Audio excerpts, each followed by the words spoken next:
Hi, Westie family, and welcome to another edition of the Westies and Besties podcast. Today, I'm delighted to have join us to talk about a increasingly popular product called bone broth. So with us is Rachel Down, the founder and managing director of one of the UK's pioneers in this sort of area of nutrition. So without further ado, just like to introduce Rachel to you guys. And Rachel, thank you again for joining us. Much appreciated.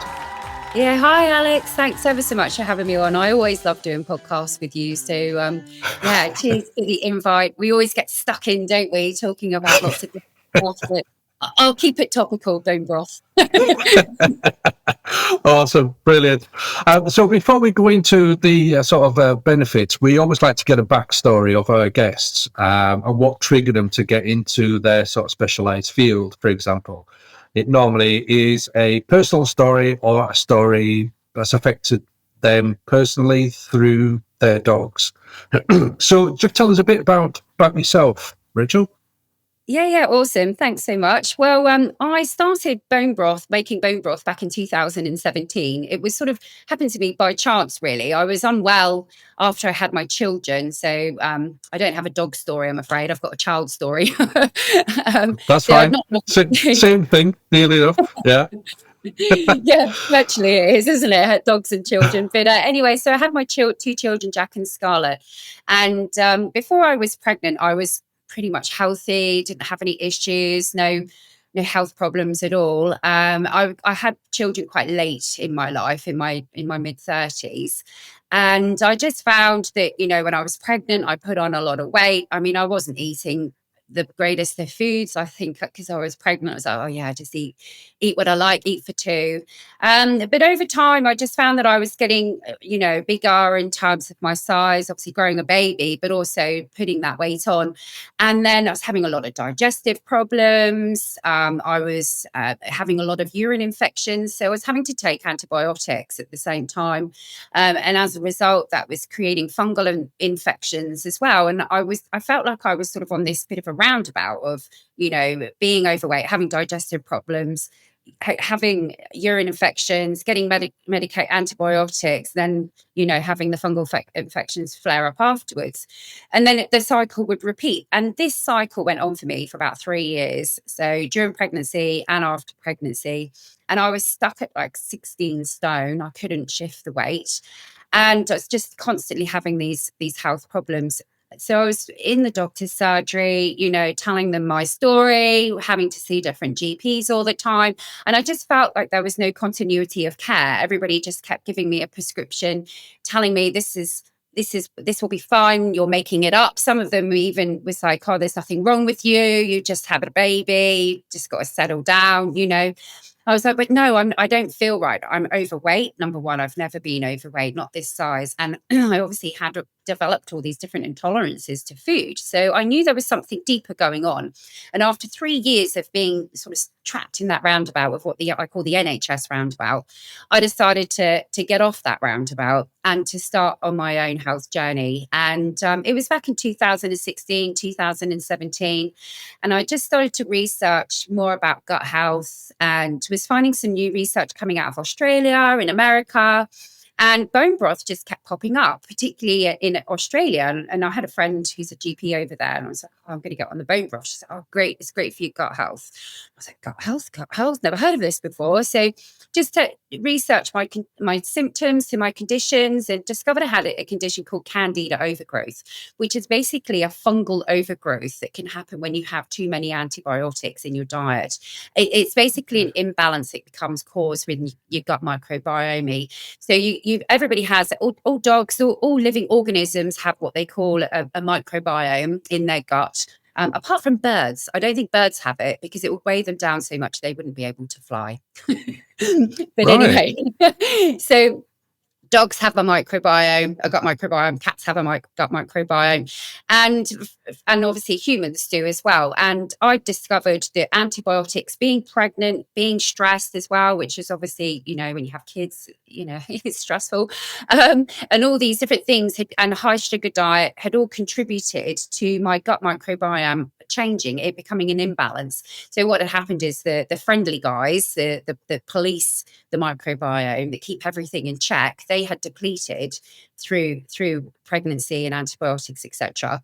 And that had allowed, because I was eating a lot of sugar at the time, it had allowed other fungus and harmful bacteria to grow out of control. And as a result, I was experiencing the symptoms of candida overgrowth. So I learned more about that condition and learned how to get rid of it. And it was basically stripping back your whole diet, cutting back sugars, going back to, I wrote a diet actually called the Be Candida Free program that is available on our British Broth Company website for people that are suffering with it. And it's also available on Amazon too. People can download my book that I wrote to help others. So yeah, it was a really tough program to follow. But after 12 weeks of following the programming and having bone broth and kefir water as well, because kefir water is important because it's got a natural probiotic in it, which helps to replenish the friendly bacteria. And then the bone broth is at the same time. And after 12 weeks, I'd lost 2.5 stone and completely reversed my condition. I was no longer any symptoms. Yeah, it was amazing. It was revolutionary for me. And I just kept going with that lifestyle of eating clean, having broth every day, taking a few supplements. And over 2 years, I lost 6 stone. So I lost all my weight and more. And I felt amazing. And people, during the whole time of, the 2 years were coming up to me, oh, wow, you look amazing. Obviously they'd seen me before as the 16 stone person, and all of a sudden I was slim, fit, and championing bone broth. So I just started to make it for other people. I got 1 slow cooker, put the bones in, got 2 slow cookers, 3 slow cookers, 4 slow cookers. And by the time I sort of left with our family in the first house, because we were too busy, I had 9 slow cookers bubbling up in the conservatory and people literally queuing up at the front door to get their bone broth. Wow. But which was amazing. And then we sort of kept having to keep moving house to cope with the growth of the business. Fully organically grown, total bootstrapping, didn't take any funding from anywhere, just kept reinvesting back in the business. And but it was really interesting because a lot of people at the time were asking me about whether the bone broth was suitable for their dogs. Or they would send me back up feedback or leave a customer testimonial, say, oh, my dog loves this, And at that time, we didn't have a license. And I remember saying to my husband, I really think we need to get a pet food license because there isn't anybody doing bone broth in the pet space.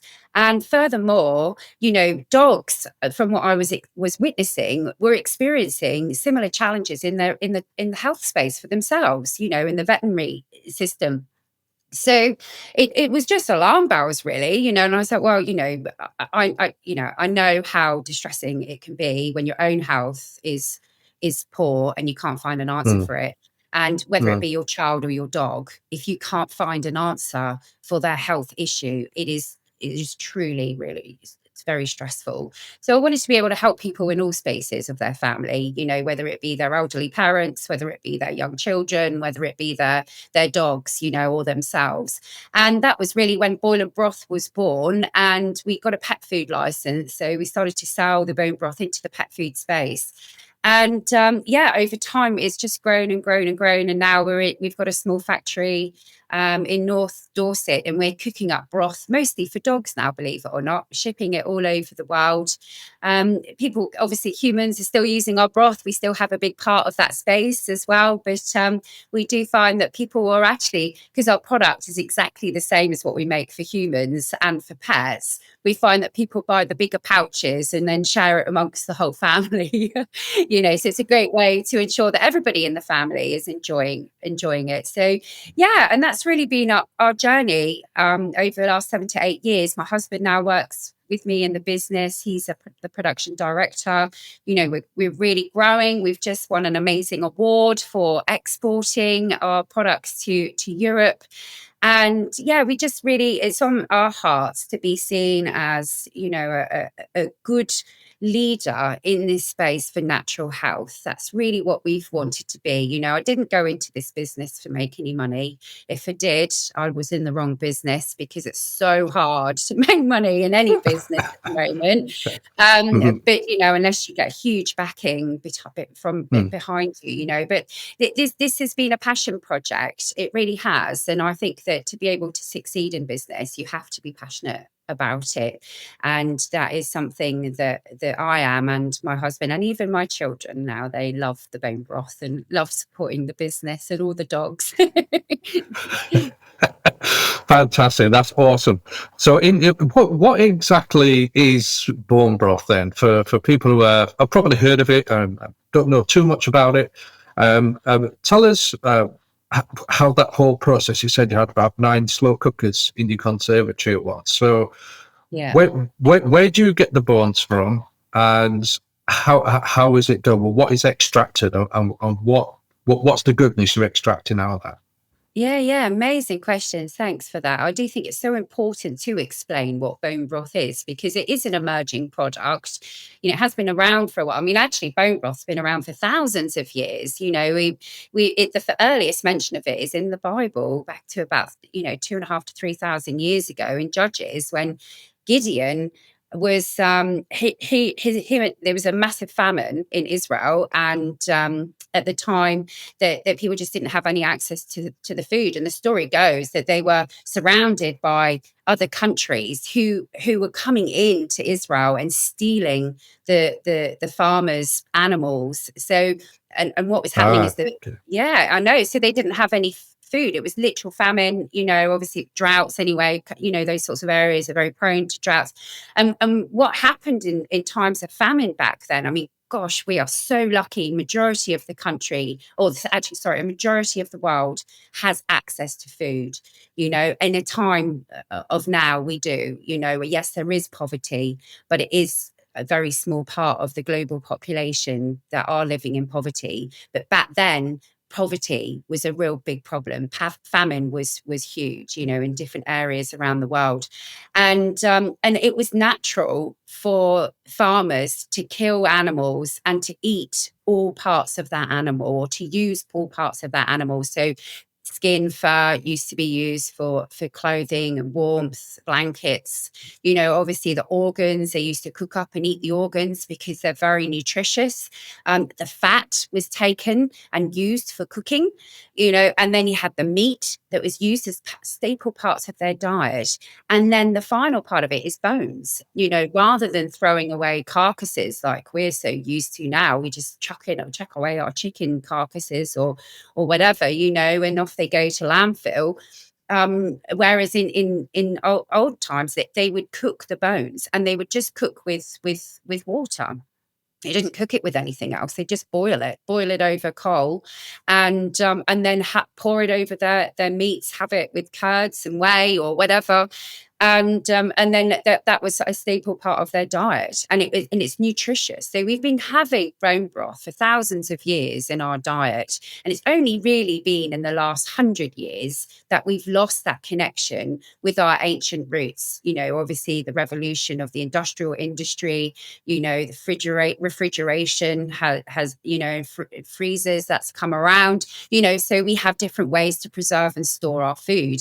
But actually, for thousands of years before that, we were eating all of the animals, and preservation consisted a lot of air drying, smoking, salting, preserving in vinegars and oils and all that sort of thing, which we've really come away from. But all those different techniques have helped to support your overall wellness, because they're all doing things. They have been doing things in the body. It's the way that, I always say, the way we've been created, the way God's created us. That's how he created us, to eat from the land, to eat the animals, to eat the vegetables. He tells us, he gave us the plants and the seeds, to keep growing for food generation, for us to eat the vegetation. And so broth is essentially boiling bones with water. Now, nowadays, we add a little bit of apple cider vinegar, which we make ourselves in the factory. It's fully 100% natural. And the apple cider vinegar helps to extract certain nutrients from the bones. So when Okay. you're cooking with, so if, for example, if you're cooking chicken, so when we cook chicken, you know, we've got massive, you know, pressure cookers that we cook with. So we're chucking kilos and kilos, you know, usually around 140 kilos of chicken carcasses into our big cookers. We add water and a little bit of apple cider vinegar, less than 1%, and it's actually used for extraction. So it extracts collagen, it extracts other nutrients, particularly things like glucosamine, chondroitin, obviously the collagen itself, which is glycine and hydroxyproline, and other, I'm just trying to think of some of the other minerals that are in it. Oh, obviously magnesium, potassium, sodium, which again is lost during at times of expelling sweat. So, you know, it's a natural product that can help in so many different aspects of your health. And that's what happens during that process. You have to obviously boil. So when you slow cook, you need to keep your slow cookers on for around 24 hours. If you're doing it at home, it will stink out the house. When you've got 9 slow cookers pumping out bone broth and you're living in a terraced estate, you have to be really friendly with your neighbours, and obviously delicious Or give soups. them some free bone broth as well to keep them sweet. Exactly. Yeah. I used to take free broth soup, you know, just have a lovely meal on us, you know, sorry for the smells. But yeah, you know, so it is, and then, but we choose to pressure cook for a number of different reasons. You know, it's quicker, so it's better for the environment, but also it's lower in histamine as well, which is really important. So some people have what they call a histamine, or dogs can even have this, a histamine intolerance. So that's where where food that's cooked over a longer period of time is higher in histamine. So if lesser cooking reduces the histamine levels, so that's another reason. But yeah, primarily just for speed as well. So yeah, and then once you've boiled the bones in the water and the apple cider vinegar, a little of apple cider vinegar over that time, you then extract the bones out, you filter it down, and you're just left with the liquid broth. And you do need to cool it. It has to be cooled because it separates into the fat and then the broth layer underneath. If you've made a good broth, you'll know it's a good broth because it will be jelly and it will wobble when it's cold, and you have a nice thick fat layer on the top. Take the fat layer off. Don't discard of it, use it for cooking. And then, you know, you've got your broth there that you can add. You can warm it up, drink it on its own. So for the dogs, you can do that. Dogs, if it's a jelly, they love to just have the jelly scooped on their meals. If you're warming it up, then you can pour it over the meals. But for us, we don't no longer sell a liquid broth. We just sell a dehydrated under our own brand. We do make liquid broths for other companies, but under our own brand, we actually took it one step further and decided that this is part of the reason why I believe that we were successful in winning the export award, because from this process, we've now accessed it, you know, international markets. But we have a system where we dehydrate the broth, which removes 96% of the water, which is typically in broth. The rest is just only 4% is actual bone broth nutrition.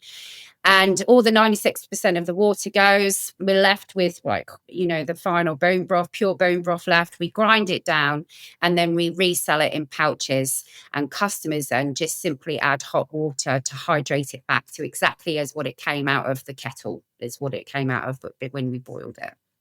And it's a very simple process.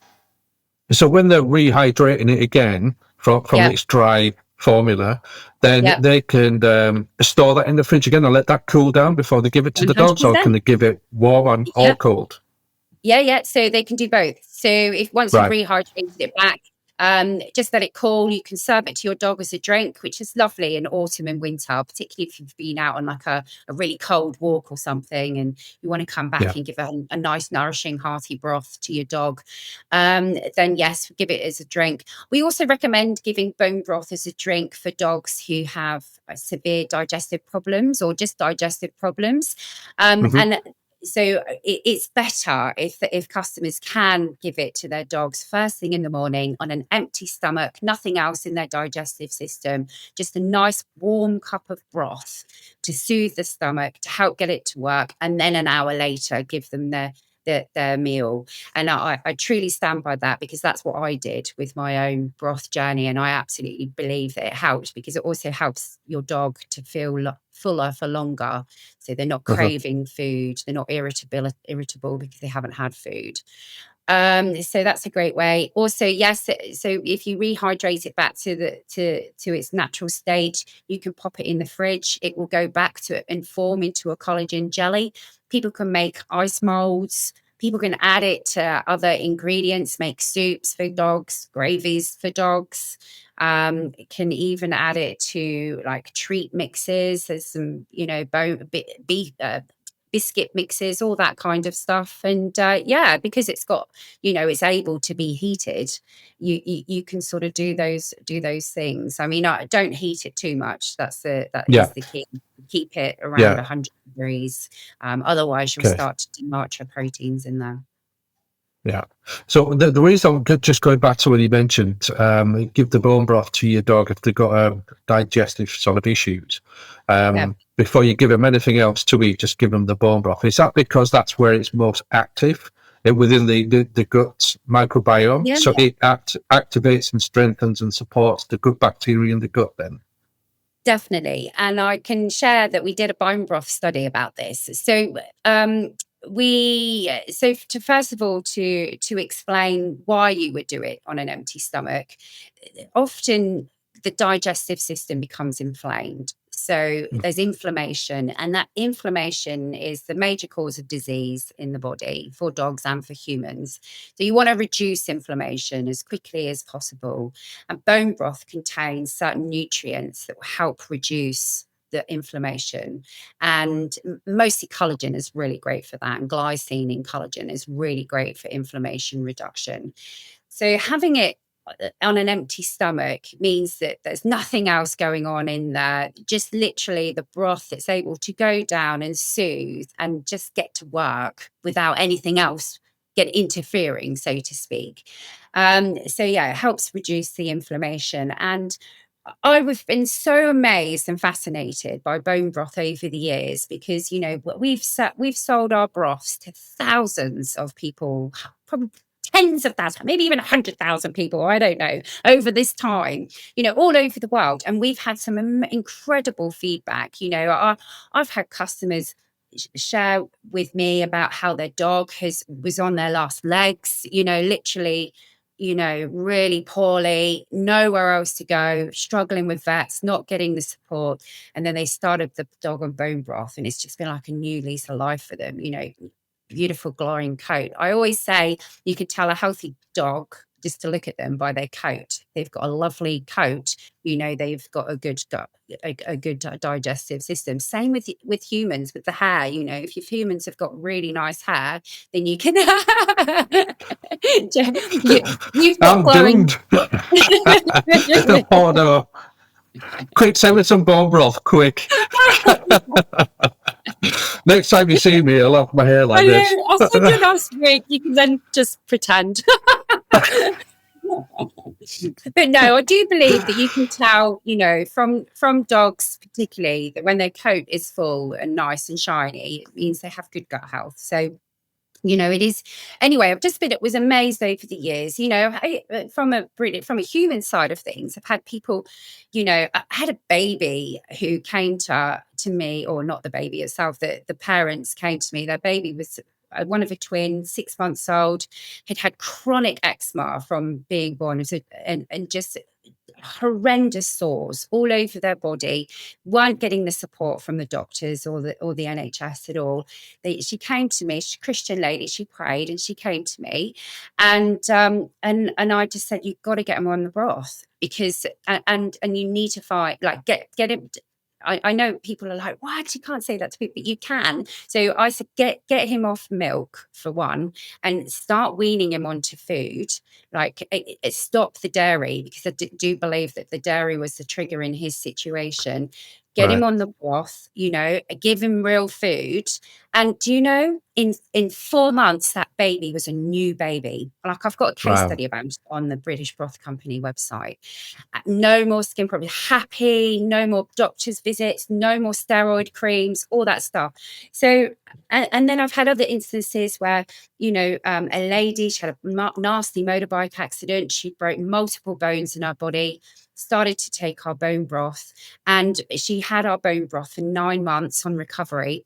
And by the end of the 9 months, she was fully healed. The doctors said it was a remarkable recovery, and she absolutely accredited her recovery to bone broth. I mean, it's just amazing. So, I've been for years like, wow, what's going on? What's going on in the body that makes bone broth just so amazing, and I haven't been able to do a study with humans, unfortunately, because it's so controlled is probably the best word that I can use.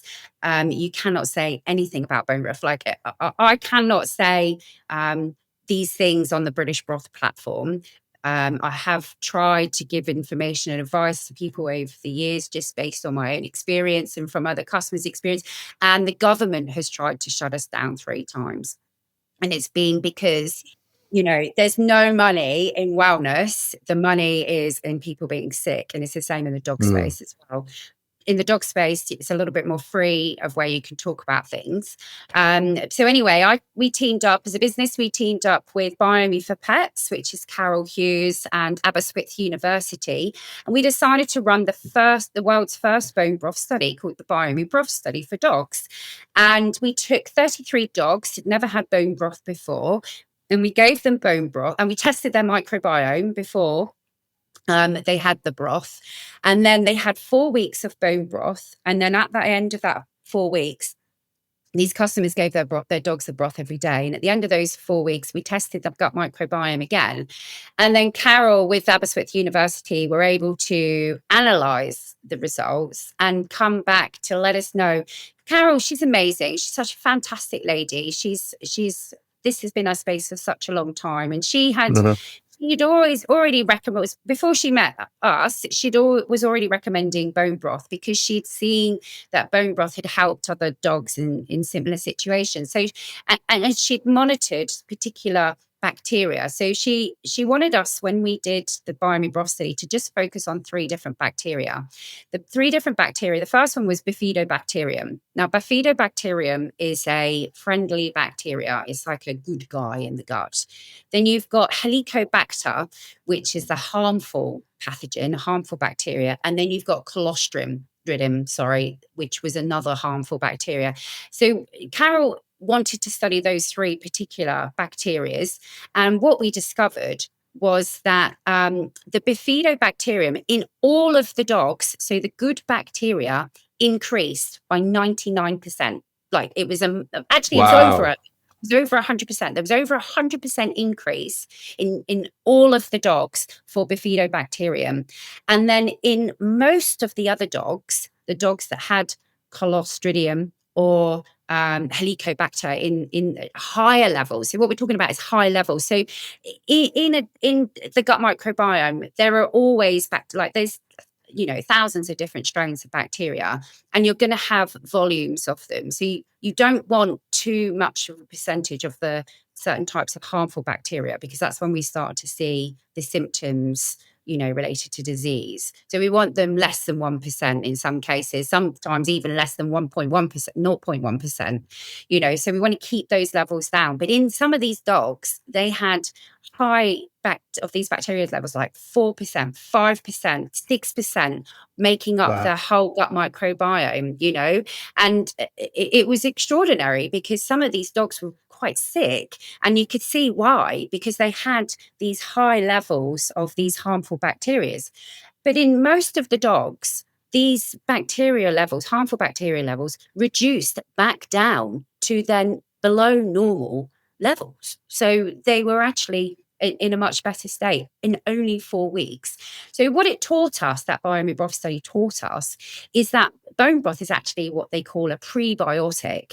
So we might have heard the term prebiotic foods before, and generally prebiotic foods are found in fibrous foods, so things like vegetables, dietary fibers, and essentially the prebiotics are the food for the probiotics. So probiotics are classed as the friendly bacteria, but they are a living organism. So they have to eat and they have a waste as well. So they eat on sugars and on the fibers that are in vegetables, but also the whatever is in bone broth, they were consuming that, feeding on that, and therefore it raised their population to a point of where they had more stability over the gut microbiome, if that makes sense. Mm-hmm.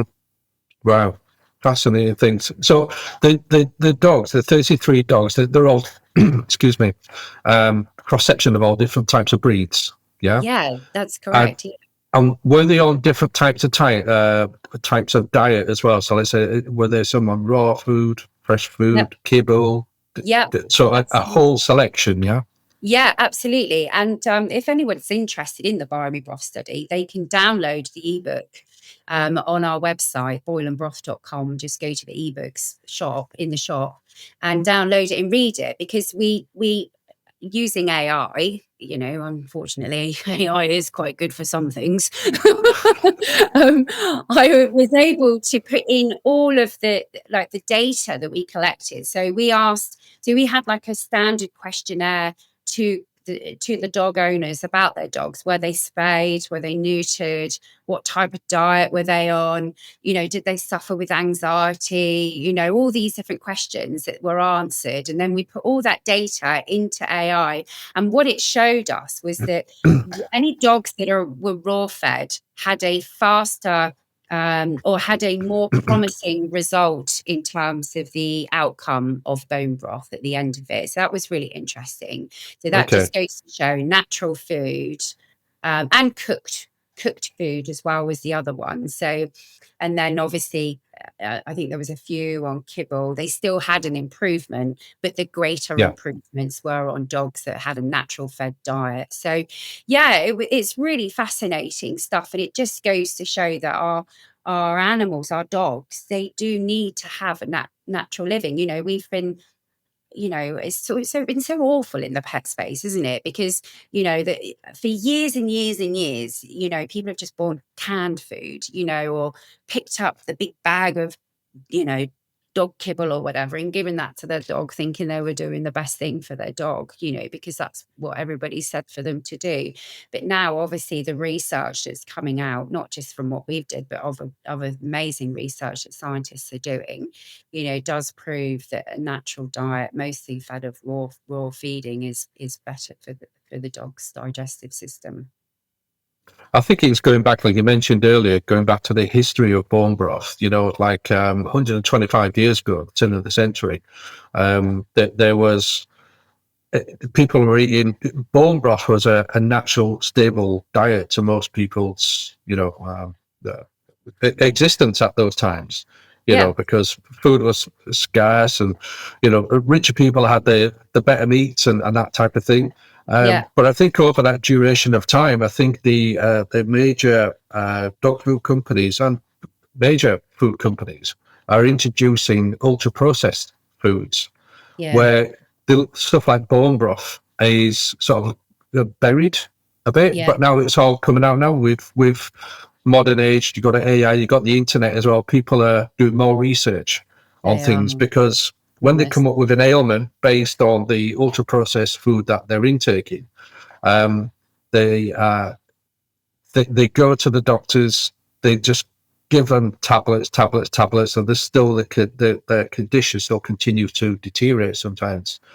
But now people are actually taking it on themselves to go to businesses and companies and websites like yourselves as well to actually absorb that information and then proactively include that into their daily diet and seeing huge benefits of actually of what it's actually done to their own microbiomes and their life in general. So it's a very interesting time to be around. Where Yeah. there's this sort of like awakening in regards to, well, we're not taking your word for it, Mr. Big Pharma or Mr. It's a ultra processed food manufacturer. We're going more the natural and the holistic sort of side of things, because that's is what actually works for humans and dogs. Oh, I couldn't agree more with you, Alex. I think that, it is such an important time now for people to take back control of their own health, their family's health, and certainly their pet's health as well. We have been, lied to. It's been, and listen, it's the system, right? The systems that have been created that are the problem. If people don't, like I always say, vets and doctors, they don't go into the profession to intent to hurt people or anything like that. They go in like they Mhm. have a calling themselves. They go into those professions because they want to heal and to help others. They might have had their own personal experience, with their own health or somebody close to them, their own dog, and they feel like, actually, I want to make a change. I want to be part of that change. But the problem comes into, what are they being taught? Where is the nutrition side of things? Unfortunately, the medicine industry is very much about symptoms and then prescriptions, and that's it. And Yeah. it's the same with the dogs. You take your dog to the vet and you tell them what's wrong with them, and they give you a prescription and say that will be fine, get on with that. And listen, don't get me wrong, like, there are important medications out there that might Yeah. prolong a dog's life or a human life, Mhm. which are vital, and they must take those drugs. But I'm talking about, drugs mostly, things like omeprazole, for example, for digestive conditions, that are given to dogs as well as humans. They're proton pump inhibitors, and they're there as a purpose to stop acid reflux, all that sort of stuff. But actually, I think it's so important to take a step back, and you've got to ask the question, why is my dog suffering in this way? What is going on with them? And it's the same with your own health. Why is this? What's changed in my life, to do this? And I think if we've had anything that's like a foreign thing in our bodies, like, whether it be, let's talk about dogs here, but if a dog's been spayed or neutered, or they've had antibiotics, or they've had, regular vaccines, are these things, what are these things actually doing to my dog's health? Because they're not natural, and don't get me wrong, I'm not an anti-vaxxer and all that sort of stuff, but what I'm trying to say is that we need to consider absolutely everything that we're doing, and actually we really need to slow down a bit and say, is this right? Before we get caught up and carried away with what somebody's telling us to do, say, have that pause moment and say, thank you for the information, leave it with me and I'll come back to you. Rather than being in the vet surgery and then saying they really need to take this medication, just say, actually, all right, well, thanks, give it to me, I might not buy it, or give me the prescription, I might not buy it. And just take that pause moment. Make sure you find the right people to go and speak to. I think that's quite challenging in this world now, though, because there's so much information out there of where you can get information. Everything's about trial and learning, and just doing as much as you can yourself. Absolutely, I agree. And also some of the other benefits or conditions that bone broth are really good for, I've got here. So joints and ligaments, anxiety, itchy skin, constipation, gut. So if you were to go to a vet, they'll give you probably a pill for each of those. But Yes. with 100% natural bone broth, it's one thing that will help support those other ailments. So Yeah. it's not like a one-stop shop type of thing, but it sort of is, really, isn't it? Really, when you think of it. Well, it is. I mean, and look, we can't say but bone broth is the cure for everything, because it's not a cure, but Hmm. it can certainly help to reduce symptoms related to certain That's conditions. exactly it. Yeah, And absolutely. Yeah. and the thing is that I think once, now we do have a lot of, research that's come out about gut health, and how gut health is, usually, the Hippocrates said it all starts in the gut, 2,000 years ago. And I think that's such a true statement, because we can learn so much now that if the digestive system is in balance or there's something going on with it, then you're going to have symptoms, related to that, whether it be itchy skin, whether it be constipation, whether it be anxiety, whether it be hair, this coat falling out, or hair loss, or weak nails, obviously joints and ligaments, so they are so important for dogs, and people often buy supplements for that. And I'm not saying don't do that, that's fine, that's great, but also, you've got to remember that those supplements, they're also not natural. So, they've got other ingredients in them. They've been through a process, mostly of high treatment process to get it to the point where it is. They might have to add in maltodextrin and other ingredients, or basic bulking agents and fillers and all those things. If you've got a dog, we've got to remember the stomach is very small. For a human, it's probably not much more than fist size. So you're talking for a dog, it's tiny. Especially if you've got a small dog, their stomach is tiny. They don't react well to ingredients that shouldn't be in there. So I do think it's important to look always for natural resources for things. And something like bone broth actually does contain natural glucosamine and chondroitin. You're better off buying a chicken broth for that, if I'm honest, because of the type 2 collagen that's in there. And you want to get, so the glucosamine and chondroitin comes from joints, so it comes from the chicken joints. That's where it comes from.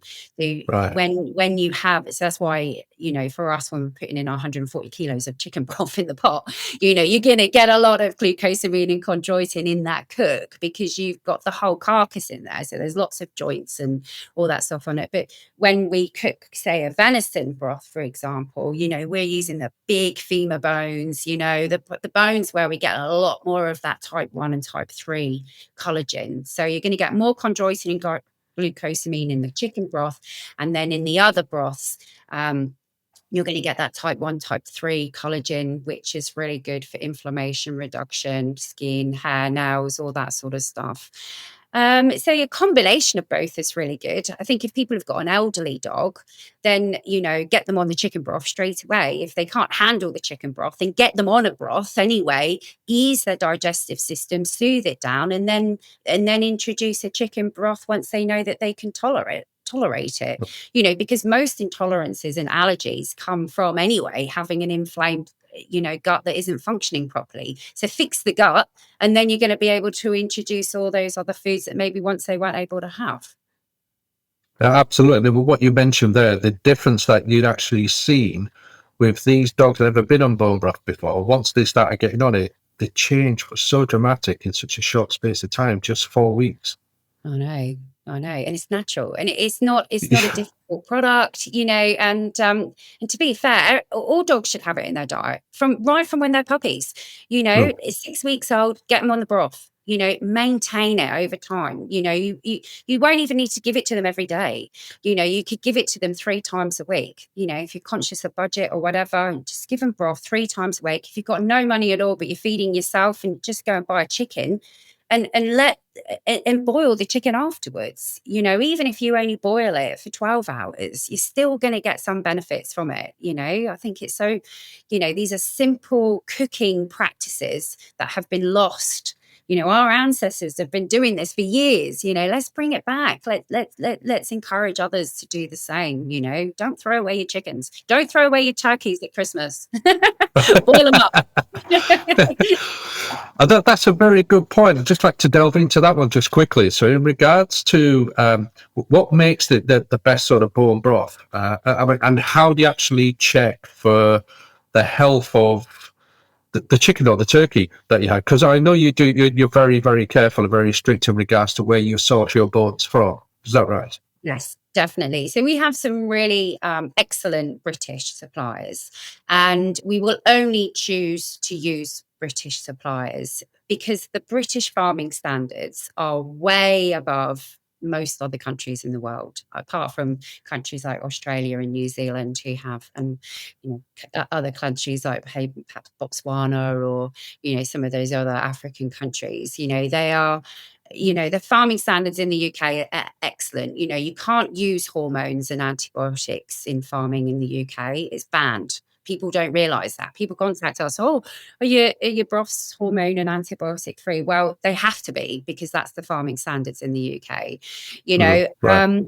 Most of our animals in the UK are farmed outside. They're able to be raised and green pasture raising and in green finishing as well. So I think it's we're blessed to have the space to be able to do that, and also the amazing farmers that work hard to keep the farming going.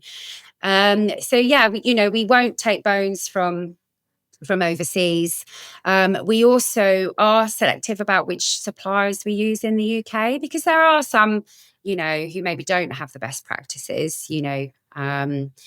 We don't choose to work with organic farmers, not for any other reason, but a lot of farmers don't go down that route because it's expensive.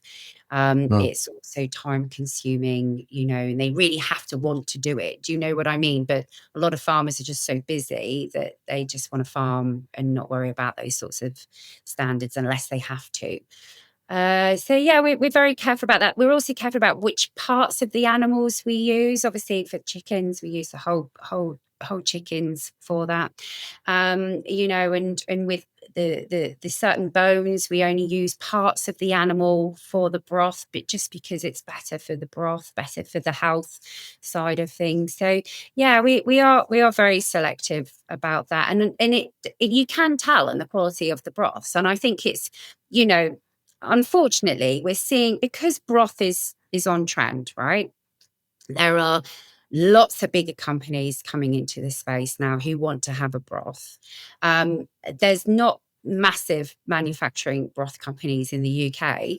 So what they're doing is, if these bigger companies in the UK are often getting them from overseas, getting overseas companies to make their broths and ship them back in, and and then you're reliant on that country's farming practices, how they're doing it, what's the standards, what's the control over that.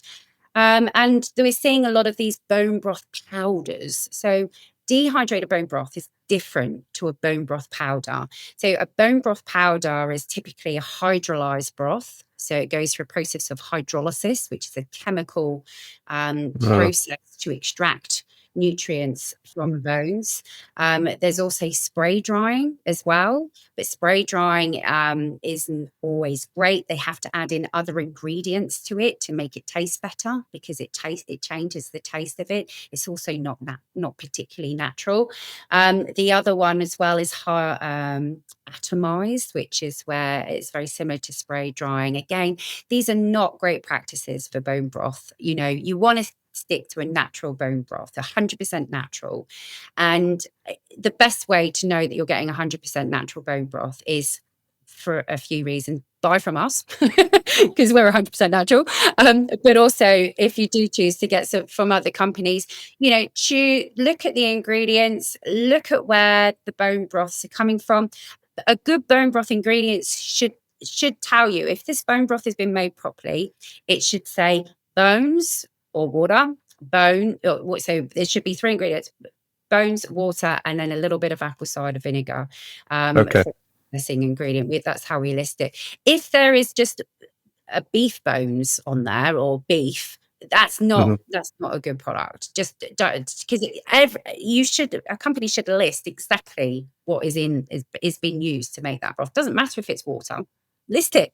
The customer needs to know, and yeah, liquid bone broths are generally okay. So if you're going to buy them in the pouches, there's the UHT cartons that are around. They're not made in the UK. So if you're really passionate about British farmers, then you just need to understand that.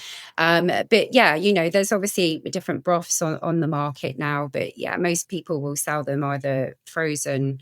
Powders, stay away from, unless it's dehydrated. But even even they're so clever. Some of these companies are even putting that their broths are dehydrated when they're not. They're spray dried or hydrolyzed. So you just have to be careful. And if you're unsure on anything, you can always come to us and ask us. So they have to, in the UK, legally put on what is exactly inside that product. So they can't actually withhold any information on it. It all has to be written on the back of the packaging. It's all right. Absolutely. Absolutely. Okay. And so many of these companies aren't doing that, not just in the broth space, but in other brands and companies as well, because they don't want to, because there's so much food out there now. It's incredibly difficult to regulate. And it's unless people complain, there is no regulation, because these companies, the government does nothing about it. Even when you complain, you can't get anywhere. Like, I've been complaining for years about this one particular company who's written dehydrated on their broth powder when it's actually hydrolyzed, and you can't get anywhere. The DEFRA don't want to help. The ASA don't help. They're useless. It's very, very difficult. So people are being duped into what they're buying. And unfortunately, the only way they realize that there are other ingredients in the product is when their dog has a reaction or themselves. Oh, And then they wow. have to get into the contact of the company and ask them. But still, these companies, they won't tell the truth, because they know that these ingredients are harmful. And they just basically want to mass produce and sell as much as they want, because they just want more money. Yeah, well, the same with humans. If you go and buy a loaf of bread in the supermarkets these days, it's supposed to have 4 ingredients, but there's like 12 or 15 sort of different ingredients, including folic acid in there as well. It's like, hang on, yeast, flour, water, and a bit of salt, please. That's all I'm looking for. Yeah, it's madness, isn't it? But it's all about preservation, and it's because obviously everything gets made and it's somewhere else in a central factory or something like that. Obviously, some bakeries are on site, but a lot of them are being made elsewhere. And then because something like bread or even broth or anything, when it's in its 100% natural state, the preservation time of it is so much lower than if they're adding all these other ingredients. I mean, this is why you'll see a lot of broths with salt in them, because salt is used as a preserving agent, particularly in broths, and they might put them in jars or something like that. But there's probably about 10% salt in it, which is why people then say, "Oh, it's so salty." But also, I think it's the convenience side of things. So everybody's busy in today's world, in society, and they think, hanging over the stove for 12, 24 hours, cooking the broth yourself. These people say, well, this is more convenient for you because it doesn't take as much time up for you to prepare. But if you're getting like a bone broth from a reputable company like yourself, you can not just do it for the dog. We should go out all that work and effort just for my dog, but do it for the whole family, because it's great for humans as well. Yeah. So when you're doing a pot, like you're doing a pot of stew, it's a bit more time consuming than ordering a product from yourself and companies like yourselves. It's just makes more sense, and it's so cost effective as well, because if you're actually bringing that into your dog's diet, you're going to see the vet less over time, which means that you're saving more money. There's more money in your pocket to do other things that you want to do. Because we know that it's quite expensive now just to go and get a consultation from the vets. So, with all these ailments that bone broth can actually help support and improve, then over the 12-month period, you probably could be saving thousands of pounds in vet bills just alone. Never mind just to see the vet, but to pay for the medication, and you got the insurance on top of that as well. So natural is the way to go forward, and I think more people are waking up to that, Rish. You've seen that as well with your business because of your exponential growth over the years.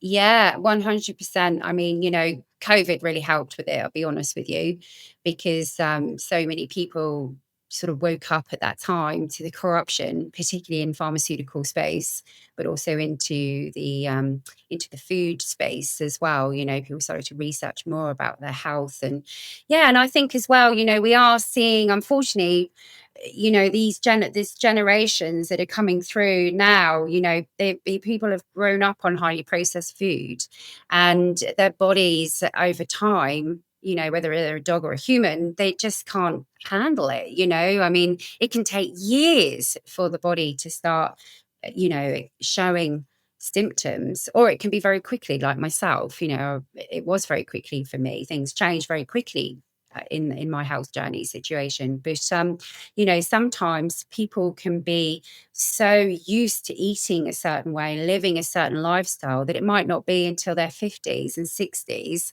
that they start to see health problems, and then they're going to the doctors. My husband, he's nearly 60, and he went to the doctors. He never goes to the doctors, but this was going back probably about 3 or 4 years. And the doctor said to him, so he must have been in his early 50s. And the doctor said, "Oh, you're not on any medication?" He said, "No." He said, "Oh, don't really see that these days." So the expectation now is that people, by the time they're 50, are taking medications for different things in their health, for what's going on in their health. And it's all about food and environment. I mean, we do live in a toxic world. Our food is sprayed with different things, certain, there is masses of issues with genetically modified food. Nothing is real in the sense anymore. You could get very caught up in it, very caught up. People literally boycott a lot of that stuff, and that's fair enough if people choose to do that. But also sometimes it's not practical. You just have to eat as healthy as you can, and get your foods from the best source that you can. But we are living in a time where money is becoming tighter, food prices are rising, people are stealing food. It's why you're seeing security tags on meats now, different cheeses, because people are desperate. It's a very, very sad time.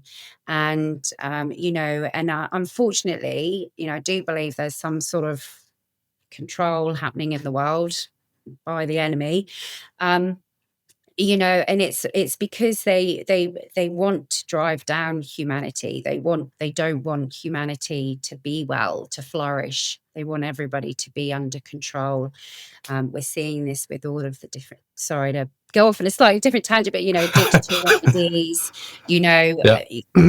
biometric systems. I read the other day that to get into Spain now, you're going to have to do biometrics and fingerprints. Why are we giving these details to the Spanish government? I don't want my kids, I don't want to have my details, and I certainly don't want them to have my kids' details either.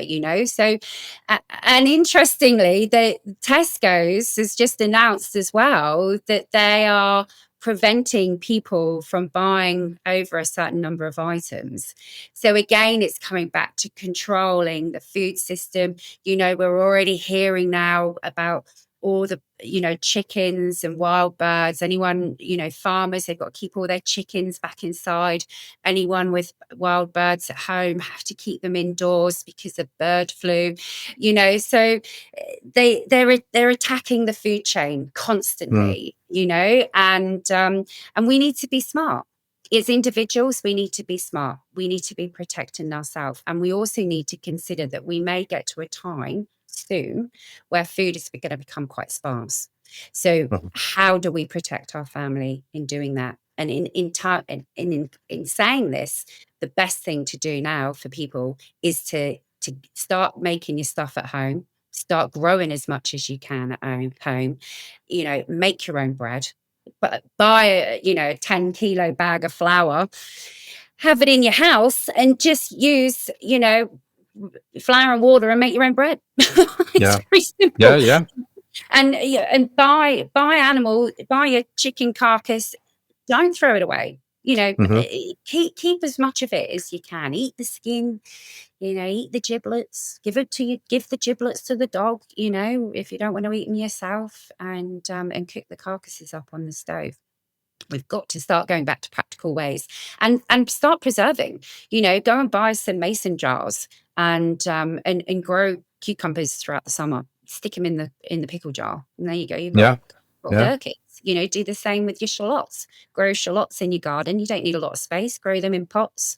Store them in pickle jars, and do it now. Like, don't waste time. Do it. Get into it. Get some kefir grains. I've got kefir grains if anybody wants them. Ask me, because I've got about 10 kilos of them. I need to sell.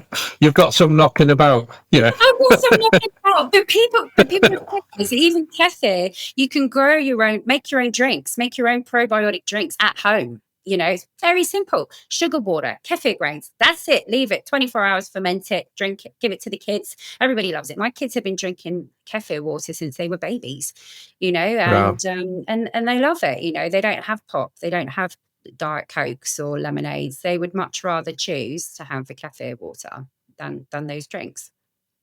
There's nothing wrong with being self-reliant, is there? Absolutely not. Have to. I think we're in that time now. People got to wake up to so many different things. Wake up to what's happening in the food industry, in the pet industry, in the health industry, in global governance control. It's all in AI, tracking everything. It's all here. And you just the 15-minute cities as well. Absolutely. I think on the back of packaging in the supermarkets now, my food items, there's the climate change. If you get so many, I think like a bit of meat could be 8 points. So as soon as you get up to a certain limit, you can't buy any more food now because you go under your carbon footprint limit. This type of thing, this is what I'm trying to bring in, totalitarian control. But we just have to say people don't want to believe it.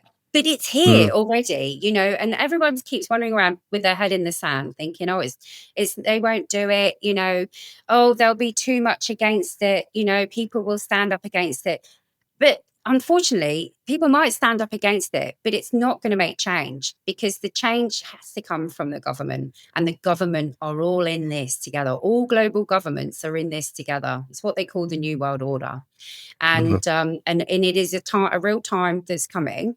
And there's much more to it on a spiritual space. And and people just need to be ready. They need to resist the global control. But what I do see that's happening is they are trying to push a revolution. They're trying to push people to all this immigration stuff, all of this, other things, releasing prisoners from, it's all orchestrated, it's all planned, and it's to wind people up. It's to get them to a point when they go, I can't stand this anymore. I am going up against our government, a coup. That's what it will be. And then what will happen is that all countries in the world will be protesting against their governments, and then they'll come in and say, well, actually, we've got a solution, a one world government.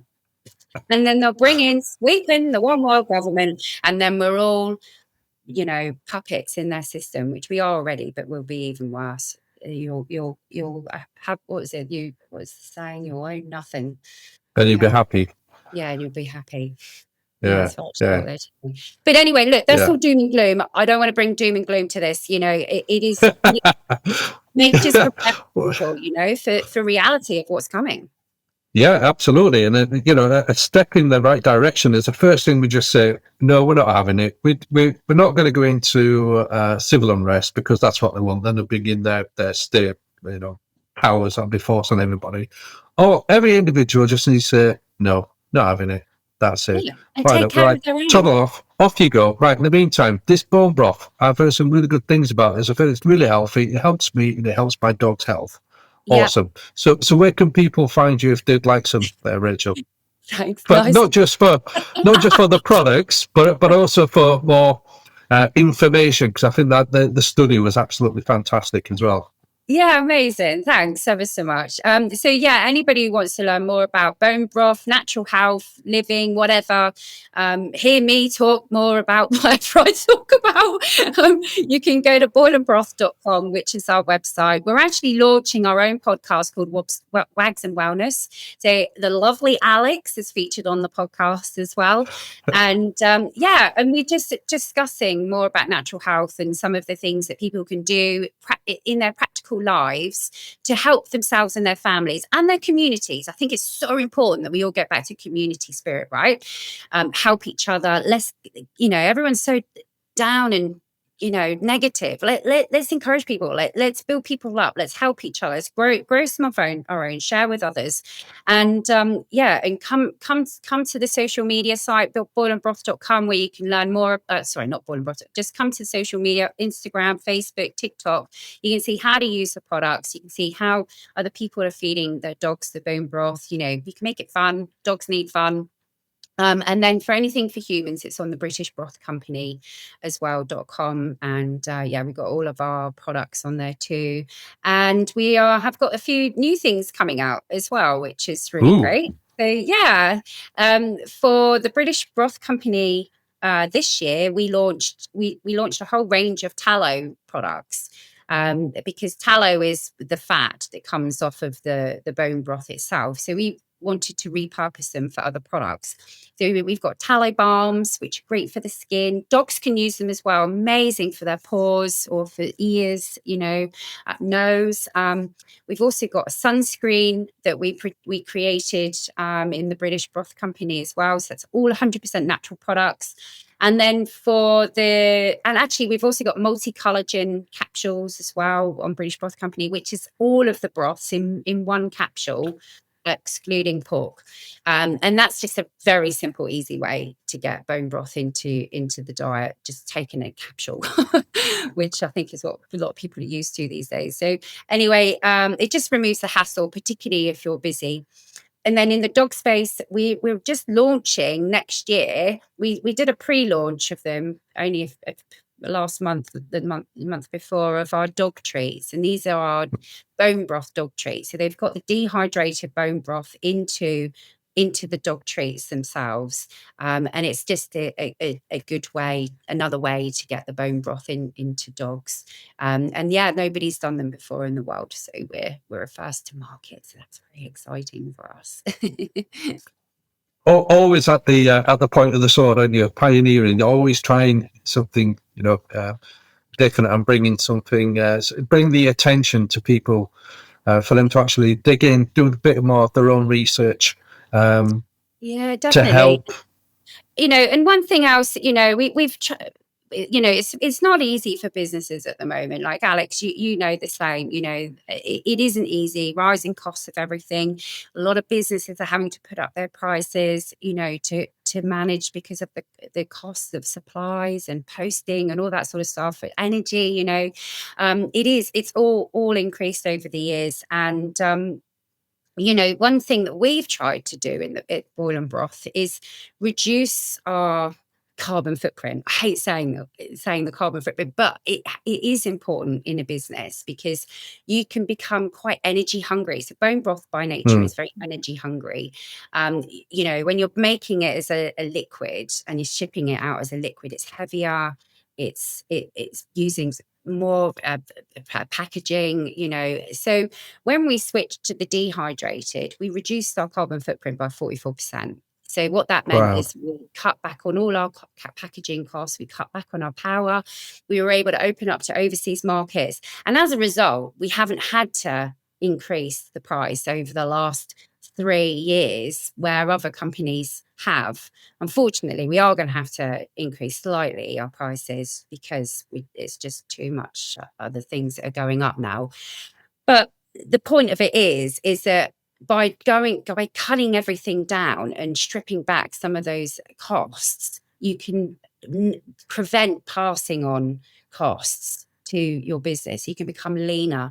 And I think for us as a business, in terms of innovation and what we want to do, that's always the way that we want to move forward. So if we can make more cuts within the business to save the bottom line, to save the customers having to pay more, we will always do that. Absolutely, without affecting the quality of the product as well. Yeah, absolutely. I think that's really important. Yeah. I think it was a smart move as well, going for when you shipping the products within the UK in its frozen format. You saved a lot of money as well just by going on to the powder version of it. You know, in terms of shipping, because the mailing over here as well, the mailing cost, postage costs have gone up as well Yeah. incrementally over the past few years too. So. And the couriers are a nightmare. They don't always deliver next day, even though you're paying for next day. And then the customer gets the product that's, defrosted and no longer able to use. So we had so many of those issues where, we just had to refund customers and replace. And it was, we were just switching to dehydrated. It's totally removed all those issues. Brilliant. Excellent. Fantastic. So for our audience out there, thank you very much for your time. Thanks for watching this episode. We hope you can take a lot away from this. Rachel's got more information on bone broth and the benefits to yourself and also to your Westies and your dogs. Rachel, is there anything else you'd just like to add before we wrap up? No, just thanks again for having me on and sharing all the things that I do. And just, really want to encourage people and, and just keep people positive. Everything's good. Just don't let the buggers grind you down. Exactly. And just keep going with the natural side of things. So important. Awesome. Thank you. We'll finish on that. Rachel, it's been a pleasure. Thank you very much. And if we have any questions coming in from our audience, we'll be sure to send those over to you and then maybe come back on to answer those questions for our audience. Yeah, I'd love to. Thanks. I'd be delighted. Thank you very much. You're welcome. All the best, Rachel. Thanks again. Until next time. Take care. All right. Take care. See ya. Bye for now. Hi, we hope you loved today's episode of the Westies and Besties podcast. Don't forget to subscribe, like and comment and tune in for the next episode. Now, if you'd like to be a guest, please feel free to contact us on the details below, as we would be delighted to share your story and to meet your Westie.